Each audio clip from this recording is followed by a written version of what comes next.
ክቡራን ተመልካቾች ከፕራይም ሚዲያ የሰዓቱን ዜናዎች ይዘን ቀርበናል። ከዜናዎቹ ጋር ተስፋ ያባተነኝ። በቅድሚያም አርዕስተ ዜናዎች። ኢትዮጵያ የባህር በር ባለቤትነቷን በሰላማዊ መንገድ ለማረጋገጥና ከቀጠናው ሀገራት ጋር በትብብር ለመስራት ቁርጠኛ መሆኗን የውጭ ጉዳይ ኢንስቲትዩት ገለጸ። 20ኛው የዓለም የሥራ ድርጅት ILO አህጉራዊ ኮንፈረንስ ተጠናቀቀ። ዩናይትድ ስቴትስ የሱዳን መንግስት ከፈጣን ድጋፍ ሰጪ ኃይሎች ጋር በገባው ጦርነት የኬሚካል ጦር መሳሪያ ተጠቅሟል በማለት ሱዳን ላይ ማዕቀብ ጣለች።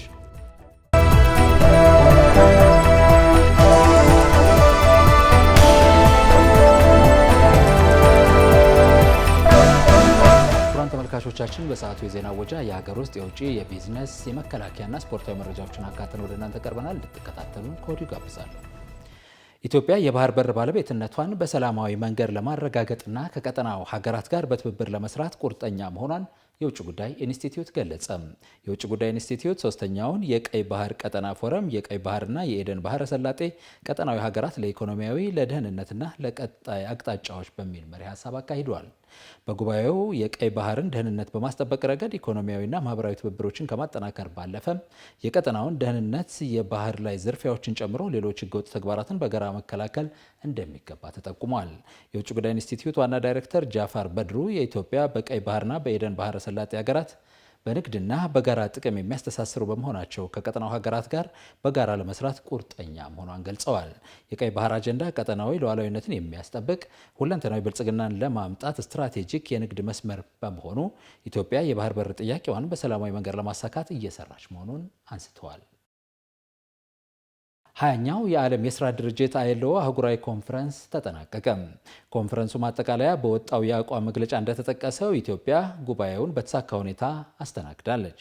2 ዓመታት በፊት በሩዋንዳ ኪጋሊ የተካሄደው 19ኛው ኮንፈረንስ ላይ የተነሱ እንደ አረንጓዴ ኢኮኖሚ መገንባት፣ ከፍተኛ የሥራ ዕድል የሚፈጥሩ መሠረተ ልማቶች ላይ ትኩረት አድርጎ መስራት ያሉ ጉዳዮች በዚህ መድረክ ተነስተው ውይይት እንደተደረገባቸው በአቋም መግለጫው ተጠቁሟል።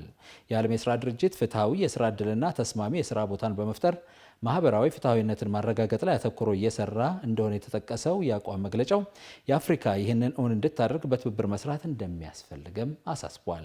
በፍጥነት እየተስፋፋ ያለው ዲጂታል ቴክኖሎጂ ለሀገር እድገት መፋጠን አስተዋጽኦ እንደሚያደርገው ሁሉ የስራ ዕድል ላይ የሚያሳድረው ተጽዕኖ መቀነስ የኮንፈረንሱ አቅጣጫ እንደሆነም ተጠቁሟል። የሴቶችና ወጣቶችን ተጠቃሚነት የሚያበረታቱ ፖሊሲዎች በየሀገራቱ እንዲኖሩም ኮንፈረንሱ በአቋም መግለጫው ማሳሰቡን ተጠቅሷል። የአፍሪካ ቀን ክብረ በዓል የአፍሪካ አንድነት ድርጅት የተመሰረተበትን ዓመት ምክንያት በማድረግ በአፍሪካ ህብረትና ሀገራት ለ62ኛ ጊዜ ሊከበር ነው። በዓሉ የአፍሪካ አመራር ልህቀት አካዳሚ ለሁለተኛ ጊዜ ግንቦት 16 ቀን 2017 በፓናል ውይይትና ኮንፈረንስ እንደሚያከብረው ተገልጿል። የበዓሉ ዓላማ አመራሩ የአፍሪካ ህብረት እሳቤዎችን የሚረዳበትን ምቹ ሁኔታ በመፍጠር የሀገራትን ጥቅም የሚያስከብሩ እንዲሁም የኢትዮጵያ ለአፍሪካ የምታበረክተውን አስተዋጽኦ በመረዳት እንዲያስቀጥሉ ማስቻል ነው ተብሏል። ክብረ በዓሉ ላይ ሚኒስትሮች፣ ሚኒስትር ዴታዎችና ሌሎች የፌዴራል መንግስት ከፍተኛ የስራ ኃላፊዎች፣ የአፍሪካ ሀገራት አምባሳደሮች፣ የተባበሩት መንግስታት የልማት ድርጅቶችና የአፍሪካ ህብረትን ጨምሮ ከ600 በላይ እንግዶች እንደሚገኙበት የአካዳሚው መረጃ ያመለክታል። የቡልቡላ መስኖ ህብረት ስራ ዩኒየን ከኦሮሚያ ግብርና ስራዎች ፌዴሬሽን እንደዚሁም የኦሮሚያ ህብረት ስራ ማህበር ማስፋፊያ ኤጀንሲ ጋር በመተባበር የበቆሎ መዝራት መርሃ ግብር አካሄደ። ይህ መርሃ ግብር በምስራቅ ሸዋ ባቱ ቡልቡላ አካባቢ ከ300 ሄክታር መሬት ላይ የበቆሎ ምርጥ ዘር መዝራት የተከናወነ ሲሆን በመርሃ ግብሩም ከፍተኛ ባለስልጣናት ተገኝተዋል። በመርሃ ግብሩ ላይ የተገኙት የኦሮሚያ ግብርና ህብረት ስራ ፌዴሬሽን ምክትል ኃላፊ አቶ አለማየሁ ተሾመ እነዚህ ማህበራት በምርምር የተገኙ ምርጥ ዘርና ከባለሙያ ድጋፍ ጋር መዝራት መቻላቸውን ጠቁመዋል። ዩኒየኖቹ ከዚህ ሰብል ከሚገኘው ምርት 10 እጅ በመጨመር በተፈጠረው የገበያ ትስስር የሚሸጡ መሆናቸውም ተጠቁሟል።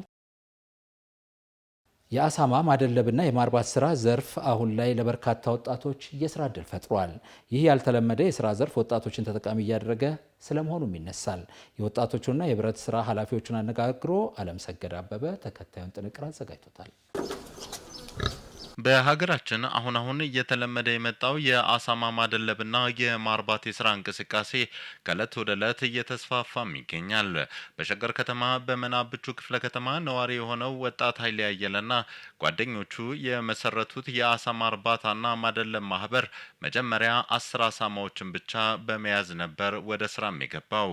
አሁን ላይ ግን 1 ዓመት ባልሞላ ጊዜ ውስጥ ብቻ የአሳማዎቹን ቁጥር 200 ማድረስ ስለመቻላቸውና አንዱን አሳማ ከ30 እስከ 40 ሺህ ብር በሚጠጋ የሽያጭ ዋጋ ወደ ገበያ በማስገባት ስለ ተጠቃሚነታቸውም ይናገራሉ። ከጀመርን አንድ 5 አሳማ ምናምን ነበሮች አሁን ወደ 200 ከምናምን አሳማ እየሆኑ ያሉ ስራው አሪፍ ነው እያለን እየሰራን ነበር። በጣም ደስተኛ ነን። በጣም እያተረፍን ነው። ወደፊትም እናተርፋለን ብለን ተስፋ እናደርጋለን።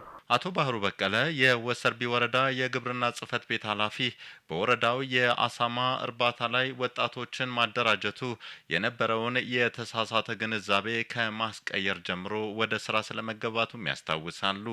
የኋላ ግን ወጣቶችም ራሳቸውንና ቤተሰቦቻቸውን በአጭር ጊዜ ውስጥ የሚያሻሽሉበት ተጨባጭ ለውጥ መፈጠሩ ስራውን በሌሎች አካባቢዎች ቢዘወተርና ቢስፋፋ ያለውን ተጠቃሚነት በመጥቀስ በዚህም ወጣቶቹ ላይ የተመለከቱት ለውጥና ተጠቃሚነት ለሌሎች ወጣቶችም ምሳሌ ሊሆን እንደሚችልም በመጥቀስ አሳማ ለምን አናረባም የሚል አቋም አመጣን ከወረዳ ጋር ተመካክረን ማለት ነው።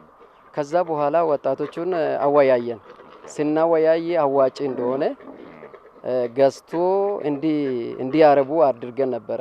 ይህንን ሼድ ሰተን ከዛ በኋላ ስናወያይ ቮለንተሪ ያልነበሩ ብዙ ቮለንተሪ ያልነበሩም አንድ ሰው ነበረ። ከዛ በኋላ ያ ሰውዬ ወሰደና የኛን አቋምን ሲወስድ ማርባት ጀመረ።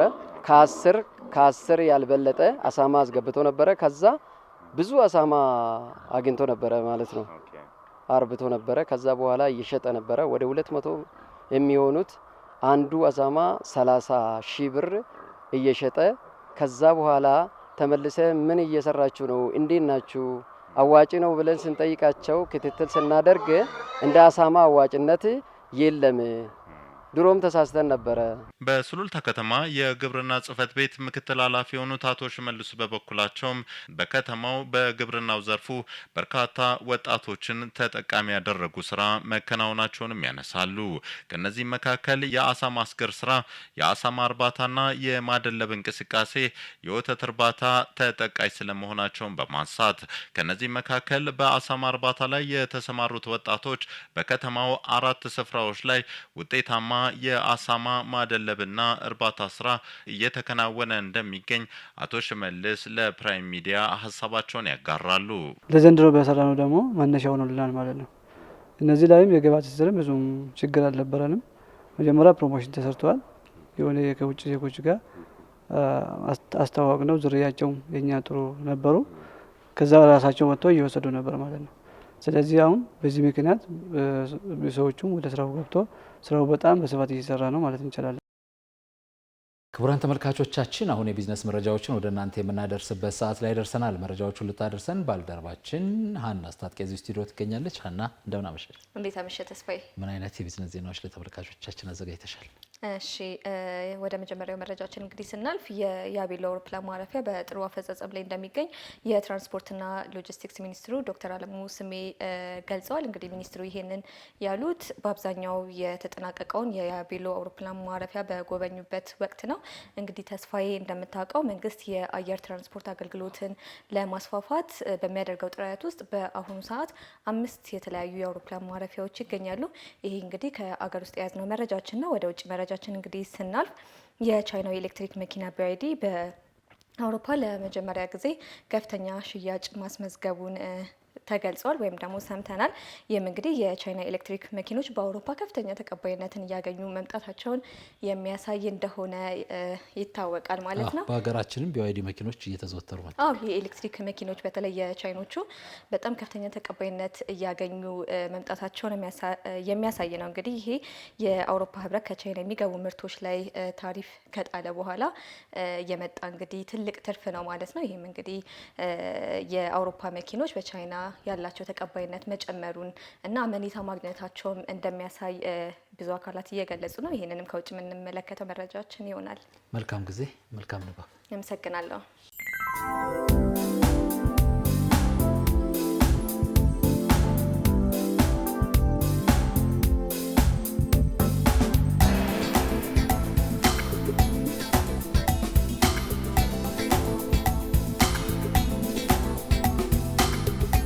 የያቤሎ አውሮፕላን ማረፊያ ግንባታ በጥሩ አፈጻጸም ላይ እንደሚገኝ የትራንስፖርትና ሎጂስቲክስ ሚኒስትር ዶክተር አለሙ ስሜ ገለጹ።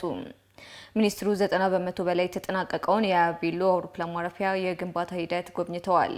በጉብኝታቸው ወቅትም የአውሮፕላን ማረፊያው የግንባታ አፈጻጸም በጥሩ ደረጃ ላይ መሆኑን ጠቅሰው ቀሪ ስራዎችን በአጭር ጊዜ በማጠናቀቅ በዚህ ዓመት መጨረሻ ላይ ስራ ለማስጀመር እየተሰራ ነው ብለዋል።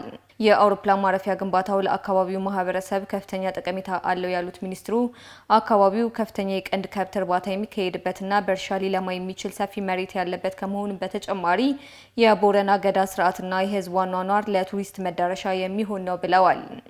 የአየር ትራንስፖርት አገልግሎት ሲኖር ምርቶችን በቀላሉና በአጭር ጊዜ ለገበያ ለማቅረብ ስለሚያግዝ በአካባቢው ኢንቨስትመንትን የሚያበረታታ በመሆኑ ለአካባቢው ማህበረሰብ ተጠቃሚነት የሚኖረው ሚና ከፍተኛ ነው ሲሉ ገልጸዋል።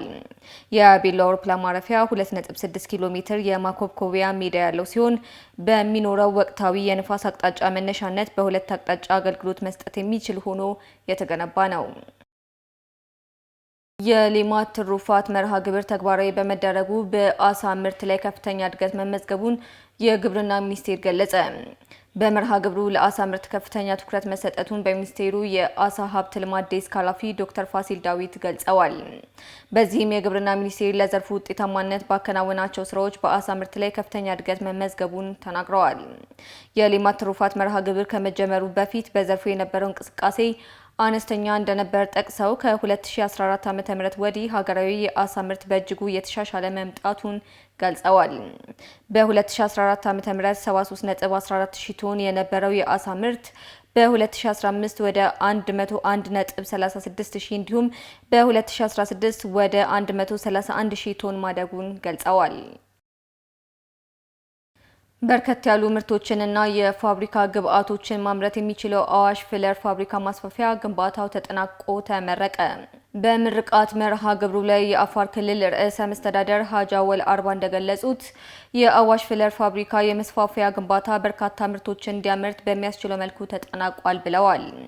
ፋብሪካው በካልሲየም ካርቦኔት የበለጸገ ኮትድ ምርት እንዲሁም ለፒፒሲ፣ ለወረቀት፣ ለቀለምና ተያያዥ ምርቶች ግብአት ሊሆን የሚችል ምርት ማምረት ይችላል ተብሏል። አዋሽ ከተማ ከሁሉም አቅጣጫ ሴንተር እንደመሆኗ ለኢንቨስትመንት ወሳኝ መሆኗን የጠቀሱት ርዕሰ መስተዳደሩ ከተማዋ በወደቦች አካባቢ የምትገኝ መሆኗን ጨምሮ የኢኮኖሚና ኢንዱስትሪ ማዕከል ለማድረግ እየተሰራ መሆኑን አስታውቀዋል። ተመልካቾቻችን የቢዝነስ ዜናዎቻችን እንደቀጠሉ ናቸው። አሁን ደግሞ ከውጭ ምንጭ ወዳገኘናቸው ዜናዎች እናልፋለን። የቻይናው BYD በአውሮፓ የመኪና ገበያ ለመጀመሪያ ጊዜ ቴስላን በሽያጭ መብለጡ ተገለጸ። ባሳለፍነው ወር በአውሮፓ ውስጥ BYD ከቴስላ በብዛት የበለጡ የኤሌክትሪክ መኪናዎችን የሸጠ ሲሆን BYD በአውሮፓ እያገኘ ያለውን ተቀባይነት ማሳያ ነው ተብሏል። ውጤቱ BYD እያገኘ ያለውን ተቀባይነት ከማሳየት በተጨማሪ በአውሮፓ የሚገኙ መኪና ገዢዎች በቻይና የሚመረቱ መኪኖች ላይ ያላቸው እምነት ከፍ እንዳለ ማሳያ እንደሆነም ተጠቅሷል።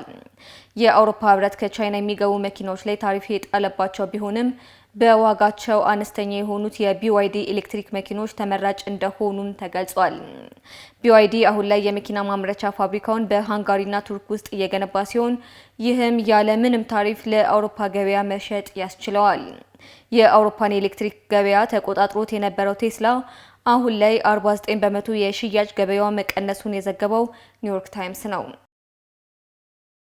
ቡድን 7 ዓለም አቀፋዊ የኢኮኖሚ ሚዛን አለመመጣጠንን ለመፍታት ቃል ገባ። ቡድኑ በዓለም አቀፍ የአቅርቦት ሰንሰለት ላይ ትንተና እንዲደረግ ጥሪ እንደሚያደርግም ገልጿል። የቡድን 7 የፋይናንስ ሚኒስትሮችና የማዕከላዊ ባንክ ገዢዎች በዓለም ኢኮኖሚ ውስጥ ያለውን ከልክ በላይ አለመመጣጠን ለመፍታት ቃል የገቡ ሲሆን በሩሲያ ላይ የሚጣሉ ማዕቀቦችንም እንደሚጨምሩም ገልጸዋል። በካናዳ ሮኬ የተገኙት ባለስልጣናቱ ገበያ ነክ ያልሆኑ ፖሊሲዎችና ተግባራት ዓለም አቀፍ የኢኮኖሚ ደህንነትን እንዴት እንደሚጎዱ የጋራ ግንዛቤ እንደሚያስፈልግም በእቅዳቸው አስታውቀዋል። ተመሳሳይ ህግጋትን የሚያከብሩና ግልጽነት የጎደላቸው አካላት የሚያደርሱትን ጉዳት ለመፍታት እኩል የመጫወቻ ሜዳ አስፈላጊነት ላይ ተስማምተናል ሲሉም ገልጸዋል ሲል የዘገበው አሶሺየትድ ፕሬስ ነው። ተመልካቾቻችን የቢዝነስ ዜናዎቻችን እንደቀጠሉ ናቸው። አሁን ደግሞ የገንዘብ ምንዛሪ ተመንን ተከታትለን እንመለስ።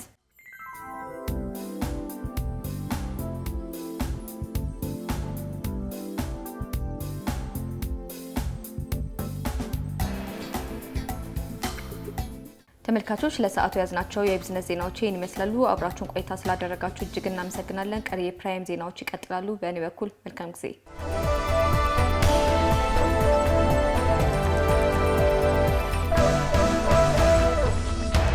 ክቡራን ተመልካቾቻችን አሁን ከውጭ ምንጮች ወዳገኘናቸው ዜናዎች አልፋለሁ። ዩናይትድ ስቴትስ የሱዳን መንግስት ከፈጣን ድጋፍ ሰጪ ኃይሎች ጋር በገባው ጦርነት የኬሚካል ጦር መሳሪያ ተጠቅሟል በማለት ሱዳን ላይ ማዕቀብ ጣለች። ማዕቀቡ ከሰኔ 6 ጀምሮ ተግባራዊ የሚሆን ሲሆን በአሜሪካ ወደ ውጭ በሚላኩ ምርቶችና በመንግስት የሚደገፍ ክሬዲት ላይ ገደቦችን ያካትታል ተብሏል። የሱዳን ውንጀላውን በጽኑ አስተባብላ ሐሰትና ፖለቲካዊ ይዘት ያለው ነው ብላለች። ከሚያዝያ 2023 ጀምሮ በሱዳን ጦር ኃይልና በአርኤስኤፍ መካከል እየተደረገ ባለው ጦርነት ከ2000 በላይ ሰዎች ሲሞቱ 15 ሚሊዮን ደግሞ መፈናቀላቸውን የተባበሩት መንግስታት ድርጅት አስታውቋል። በዚህ ዓመት መጀመሪያ የሱዳን ጦር ኃይል አዛዥ አብዱል ፈታህ አልቡርሃንና የኤስአርኤፍ መሪ መሐመድ ሐምዳን ዳጋሎን ጨምሮ ቁልፍ በሆኑ ወታደራዊ ሰዎች ላይ ማዕቀብ ተጥሏል። አፍሪካ ኒውስ እንደዘገበው የእስራኤሉ ጠቅላይ ሚኒስትር ቤንያሚን ኔታንያሁ በካናዳ፣ ፈረንሳይና ዩናይትድ ኪንግደም መሪዎች ላይ ትችትን ሰነዘሩ። ጠቅላይ ሚኒስትሩ የሀገሪቱን መሪዎች እስራኤልና እስራኤላውያንን ለማጥፋት የሚፈልግን አካል ትደግፋላችሁ ብለዋቸዋል። ሀብታሙ ምትኩ ተጨማሪ ያለው መቋጫ ያጣ የመሰለው የእስራኤል ፍልስጤም ጦርነት ዛሬም የብዙሃንን ነፍስ እየቀጠፈ ቀጥሏል። በጦር መሳሪያ የሞትን ጽዋ ከመጎንጨት የተረፉ በረሃብ ምክንያት ትንፋሻቸው እየተቋረጠ ነው። የእስራኤል ጋዛን ሙሉ ለሙሉ ከፍልስጤማውያን ነጻ ሳላደርግ እረፍት የለኝም የሚል ቃል ምድራችን ነው አሳልፈን አንሰጥም ከሚለው የሐማስ ግብረ መልስ ጋር ያለው መጓተት ግዛቱን የምድር ሲኦል አድርጓታል። በዓለም የኢኮኖሚ ማህበራዊና ፖለቲካዊ ጉዳዮች ላይ በቀጥታም ሆነ በተዘዋዋሪ ውሳኔዎችን የመወሰን አቅምና ተጽዕኖ የማሳደር አቅም ያላቸው ሀገራት ጦርነቱን ለማስቆም እስካሁን አልተቻላቸውም። ጎራ ይዘውና የማይደግፉትን ወገን ከማስፈራራት ውጪ በየቀኑ እንደ ቅጠል እየረገፉ ላሉት ነፍሶች እረፍትን አልሰጡም። ከሰሞኑ እንደ ፈረንሳይ፣ ካናዳና ዩናይትድ ኪንግደም ያሉ ሀገራት እስራኤል ወታደራዊ ጥቃቷን እንድታቆምና የሰብአዊ ድጋፍ ላይ ያሉ ክልከሎችን ታንሳ በማለት በአንድም በሌላም መንገድ ለሐማስ ያላቸውን ድጋፍ አሳይተዋል። እስራኤል ይህን የማታደርግ ከሆነ ግን ጠንካራ ያሉ እርምጃዎችን እንወስዳለን የነዚህ ሶስት ሀገራትና አጋሮቻቸው ሀሳብ ሆኖ ተሰምቷል። ግና ይህ በተለይም በእስራኤሉ ጠቅላይ ሚኒስትር ቤንያሚን ኔታንያሁ ዘንድ ተቀባይነትን ያላገኘ እንደውም ቁጣን ያስነሳ ሆኗል። እነዚህ ሀገራት ይላሉ ኔታንያሁ ስማቸውን ጠቅሰው ሐማስ ስልጣን ተቆጣጥሮ እንዲቆይ የእስራኤላውያን ሞት እንዲቀጥልና እስራኤል ተዳክማ እንድትጠፋ ይፈልጋሉ ብለዋል። I could never understand how this simple truth evades the leaders of France, ፈረንሳይ፣ ዩናይትድ ኪንግደም እና ካናዳ ለምን ከዚህ እውነት መሸሽ እንደሚፈልጉ አልገባኝም። የፍልስጤም ሀገር እንድትመሰረትና ጉዳዮችን መሸለም ይፈልጋሉ። ላለፉት 18 ዓመታት በፍልስጤም የዲፋክቶ ግዛት አለ። ጋዛ ትባላለች እና ምን አገኘን? ሰላም? በጭራሽ። አረመኔያዊ ግድያዎችን ነው ከእገታው ጀምሮ ያስተናገድ ነው። ሐማስ ፕሬዝዳንት ማክሮን ጠቅላይ ሚኒስትር ስታርንንና ጠቅላይ ሚኒስትር ካርኔን ስለማመስገኑ ልትገረሙ አይገባም። ሐማስ እነሱን ማመስገኑ ልክ ነው። ምክንያቱም የእነሱን ፍላጎት በማሟላት በእስራኤል ላይ የሚጣሉ ማዕቀቦች እንዲበረክቱ ነው ፍላጎቱ። እነዚህ ሶስት መሪዎች ሐማስ ስልጣን ወይም ኃይልን ይዞ እንዲቆይ ይፈልጋሉ። የሐማስን የጦር ሰራዊት በመቀበልና በመደገፍ እስራኤል እንድትወድቅና የጥቅምት 7ቱ እገታ ዳግም እንዲከሰት ነው የሚፈልጉት። ምክንያቱም ሐማስም ይህንን ነው የሚፈልገው። ጠቅላይ ሚኒስትሩ አክሎም በቅድመ ሁኔታዎች ጊዜያዊ የተኩስ አቁም ለማድረግ ዝግጁ ነን ሲሉ የሀገራቸውን አቋምም አሳውቀዋል። ለጊዜያዊ የተኩስ አቁም ስምምነት ዝግጁ ነው፣ ግን የኛ ፍላጎት ታጋቾች እንዲለቀቁ ነው። በፍጥነት መለቀቅ አለባቸው። እያንዳንዱ ሀገርም ይህንን መጠየቅ አለበት። አንዳንድ ጊዜ በጦርነት ወቅት አደጋዎች ያጋጥማሉ። አንዱ በጄኒን ከተማም ያጋጠመው ነው። መልካምነቱ ምንም ሰው አልተጎዳም። የኛ ኃይል ለዚህ አጋጣሚ መጸጸቱን ገልጿል። ምክንያቱም እኛ ሲቪሎችን አሊያም ዲፕሎማቶችን ኢላማ አላደረግንም። ኢላማ ያደረግነው አሸባሪዎችን ነው፣ ከሐማስ በተቃራኒው ማለት ነው። እነሱ ሲቪሎችን ነው ኢላማ ያደረጉት። ከዚያም በሲቪሎች ጀርባ ይደበቃሉ፣ እንደ ጋሻም ይጠቀሙባቸዋል። ያ ደግሞ ሁለት የጦርነት ወንጀል ነው። ነገር ግን ከነዚህ እስራኤልን ከሚቃረኑ ሀገራት ይህ ሲነሳም አላየሁም። እስራኤል ብቻዋን ትቆማለች ለሚሉት ብቻችንን አይደለም። ፍትህ ከኛ ጋር ነው፣ እውነት ከኛ ጋር ነው፣ ታሪክ ከኛ ጋር ነው። Justice stands with us. The truth stands with us. History stands with us. ክቡራን ተመልካቾቻችን አሁን ከሀገር መከላከያ ያገኘናቸውን ዜናዎች ወደ እናንተ እናደርሳለን። መረጃዎቹን ሊያደርሰን ባልደረባዬ ታደሰ ታምራት እዚህ ስቱዲዮ ይገኛል። ታደሰ እንደምን አመሸህ? እንደምን አመሸህ ተስፋዬ። ምን አይነት መረጃዎች ይዘሃል? እንግዲህ በዛሬው የመከላከያ መረጃችን እንግዲህ የመከላከያ ኢንተርፕረነርሺፕ እና ኢኖቬሽን ማዕከል ምስረታ ዛሬ ተካሂዷል። ይህ አንዱ ዜና ሲሆን ሁለተኛው ደግሞ የመከላከያ ሚኒስትሯ ኢንጂነር አይሻ መሐመድ በመከላከያ ዩኒቨርሲቲ ጉብኝት አድርገዋል። በኢትዮጵያ መከላከያ ዩኒቨርሲቲ ጉብኝት አድርገዋል። ይህና ሌሎችም ዜናዎች አሉ። ተመልካቾቻችን ይጠብቃሉ። መልካም ነበር። አመሰግናለሁ።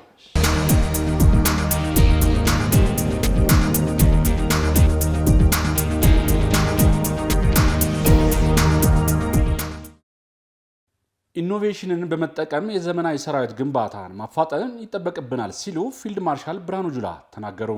ከኢንተርፕረነርሺፕ እና ኢኖቬሽን አቅሞቻችንን ተጠቅመን የዘመናዊ ሰራዊት ግንባታ ማፋጠን ይጠበቅብናል ሲሉ የጦር ኃይሎች ጠቅላይ ኤታማዦር ሹም ፊልድ ማርሻል ብርሃኑ ጁላ ገልጸዋል። የመከላከያ ኢንተርፕረነርሺፕ እና ኢኖቬሽን ማዕከል ምስረታ መርሃ ግብርም ተካሂዷል። ጠቅላይ ኤታማዦር ሹሙ በመርሃ ግብሩ ላይ ባስተላለፉት መልእክት ከለውጡ ወዲህ በመከላከያ ሰራዊት በተለያዩ መስኮች በተሰሩ ከፍተኛ የሪፎርም ስራዎች ዘመኑን የዋጀ ትጥቅ እንዲኖረው ማድረግም ተችሏል ብለዋል። መከላከያ የፖለቲከኞች መጠቀሚያ ሳይሆን ተልእኮውን ብቻ የሚፈጽምና በአስተሳሰብ ጭምር ጠንካራ እንዲሆን ለማድረግ በተሰሩ ስራዎች ውጤት እየተገኘ መሆኑንም ተናግረዋል። ሰራዊቱ ኢትዮጵያን የሚመስል ስብጥር እንዲኖር መደረጉን የገለጹት ፊልድ ማርሻል ብርሃኑ ጁላ በተቋሙ በጤና፣ በሎጂስቲክስ፣ በመረጃ፣ በኢንዱስትሪ፣ በትምህርት መስኮች በተከናወነው ጠንካራ ሪፎርም ስራዎች መከናወናቸውንም አንስተዋል። የኢንተርፕረነርሺፕ እና የኢኖቬሽን ማዕከል ምስረታ ለተቋሙ የሪፎርም ስራዎች ውጤታማነት አንዱ ማሳያ መሆኑንም ተናግረዋል። ማዕከሉ ላለፉት ዓመታት የተለያዩ ሀገራት ሲተገበሩ የቆዩና ኢትዮጵያ ግን ያልታደለችበት አበረታች ጅምር መሆኑን ገልጸው የመከላከያ አቅም በማጠናከር የሀገሪቱን ሉዓላዊ ከማሳደግ አንጻር ሚናው ከፍ ያለ መሆኑንም ጠቁመዋል። ለተሰዉና ቋሚ ጧሪ ለሆኑ እንዲሁም በተለያዩ ምክንያት ከሰራዊቱ ለወጡ አባላት ጭምር ተስፋ የሆነ ማዕከል በመሆኑ ለሀገረ ኢኮኖሚ አስተማማኝ ሰላም የራሱን ድርሻ የሚጫወት መሆኑንም ገልጸዋል። በምስረታው መርሃ ግብር ላይ የመከላከያ ሚኒስትር ኢንጂነር አይሻ መሐመድ፣ የስራና ክህሎት ሚኒስትር ሙፈሪያት ካሚል እንዲሁም የሰራዊቱ ከፍተኛ አመራሮች፣ የቀድሞ የሰራዊቱ አባላትም ተሳትፈዋል። የመከላከያ ሚኒስቴር ሚኒስትር ኢንጂነር አይሻ መሐመድ የኢትዮጵያ መከላከያ ዩኒቨርሲቲን ጎበኙ። የመከላከያ ሚኒስቴር ሚኒስትር ኢንጂነር አይሻ መሐመድ የኢትዮጵያ መከላከያ ዩኒቨርሲቲን የቢዝነስና ማህበራዊ ጥናት ኮሌጅ፣ ሞጆ ካምፓስ፣ ጤና ሳይንስ ኮሌጅ እንዲሁም የመከላከያ ስፔሻላይዝድ ሪፈራል ሆስፒታልንም ጎብኝተዋል። ሚኒስትሯ በጎብኝታቸው በሁለቱ ኮሌጆች ያለውን የመማር ማስተማር ምርምር እንዲሁም የማህበረሰብ አገልግሎት ስራዎችን ተዘዋውረው ተመልክተዋል። የመከላከያ ስፔሻላይዝድ ሪፈራል ሆስፒታል የስራ እንቅስቃሴንም ቃኝተዋል።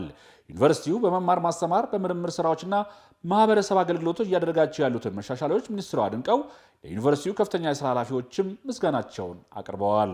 ኢንጂነር አይሻ ከጉብኝታቸው ባሻገርም ከመከላከያ ጤና ዋና መምሪያ ሌተናል ጄኔራል ጥጋቡ ይልማ እንዲሁም ከመከላከያ ዩኒቨርሲቲ ፕሬዚዳንት ብርጋዴር ጄኔራል ከበደ ረጋሳና ከዩኒቨርሲቲው ከፍተኛ የስራ ኃላፊዎች ጋራም ውይይት አካሂደዋል።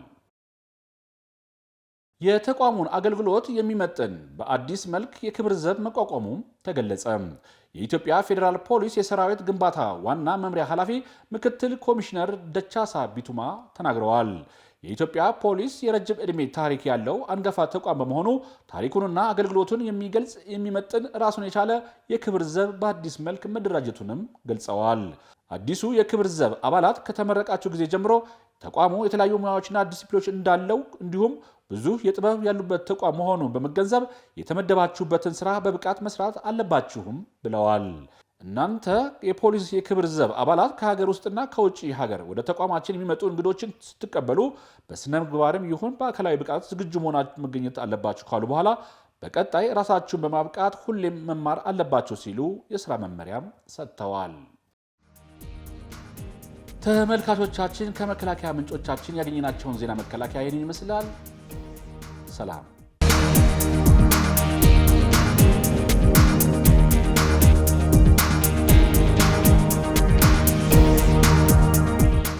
ክቡራን ተመልካቾቻችን ከፕራይም ሚዲያ የተላለፉ ዜናዎች የተከታተላችኋቸው ነበሩ። ከዜናዎቹ ጋር ተስፋ ያባታ አብሬያችሁ ነበርኩ። መልካም ጊዜ